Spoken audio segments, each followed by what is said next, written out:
అయినా మనుషులతో ఉండకండి ఎప్పుడు ఒంటరిగా ఉంటావు ఏట్రా? సాటి మనిషికి సాటి మనిషే సాయం చేస్తాడ్రా, అది గుర్తుపెట్టుకో. సరేరా, మనుషులతో ఉండాలంటున్నావు కదా, నేను కొన్ని పనులు చెప్తాను, అది చేసి పెట్టరా. ఏం పని రా చెప్పు. ఇప్పుడు నువ్వు ఒక గుడికి వెళ్ళి అడుక్కోరా. నేను అడుక్కోవడం ఏట్రా? చెప్పింది చేయరా. సరే పద. అమ్మ ఏదైనా ఉంటే దానం చేయండి అమ్మా, ఉదయం నుంచి ఏం తినలేదమ్మా. అమ్మ చేసే బదులు దేవుడు గుడిలో వేస్తే పుణ్యమని వస్తుంది కదా. రే, ఇప్పుడు బాలుకి ఫోన్ చేసి నాకు ఆకలేస్తుంది 200 ఫోన్ పే చేయమని చెప్పరా. హలో చెప్పురా. బాను, ఒక 200 ఫోన్ పే చేయరా, ఆకలేస్తుంది. డబ్బులా? నాకాడ ఎట్లేవురా.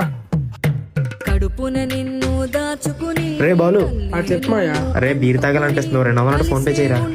చూడు మాయా, కొడుతున్నాగా చూడు. సరేరా. రే, ఇప్పుడు రోడ్డు మీద కళ్ళు తిరిగి పడిపోరా. సరే. అక్కడ ఎవడు పడిపోయాడరా. ఆడెవడో తాగేసి పడిపోయి అంటాడులేరా.